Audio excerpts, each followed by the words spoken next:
ചെറിയൊരു പ്രായത്തില് എന്തൊക്കെയാണ് വലിയൊരു പ്ലാറ്റ്ഫോമിൽ വന്ന് ഇത്രയും ദിവസങ്ങൾ നിൽക്കുക എന്ന് പറയുന്നത് ഒരു ബ്ലെസ്സിങ്ങാണ്. ജീവിതത്തിൽ ആ ബ്ലെസ്സിങ് ഉണ്ടാവട്ടെ. കൂടുതൽ ഉയർച്ചയിലേക്ക് ജാസ്മിന് പോകാൻ സാധിക്കട്ടെ. വളരെ സ്നേഹത്തോടെ പ്രാർത്ഥനയോടെ വീട്ടിൽ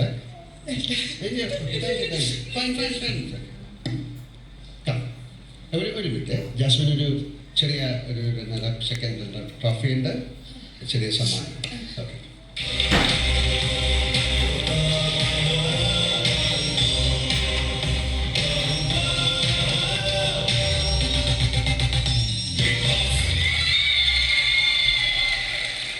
സെക്കൻഡ് റണ്ണർ ആൻഡ് ഇന്ത്യയിലെ ഏറ്റവും വലിയ റീറ്റെയിൽ ശൃംഖലയായ മൈജി ഫ്യൂച്ചറിൻ്റെ സ്നേഹ സമ്മാനം. ഓക്കെ.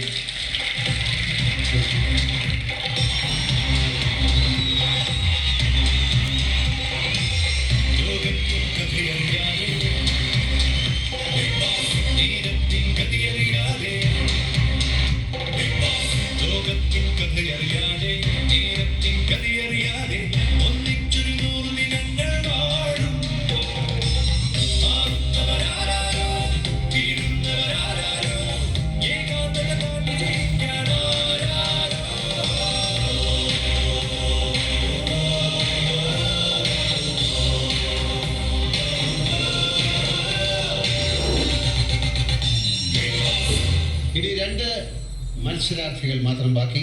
അവരിൽ ആരായിരിക്കും വിജയക്കിരീടം?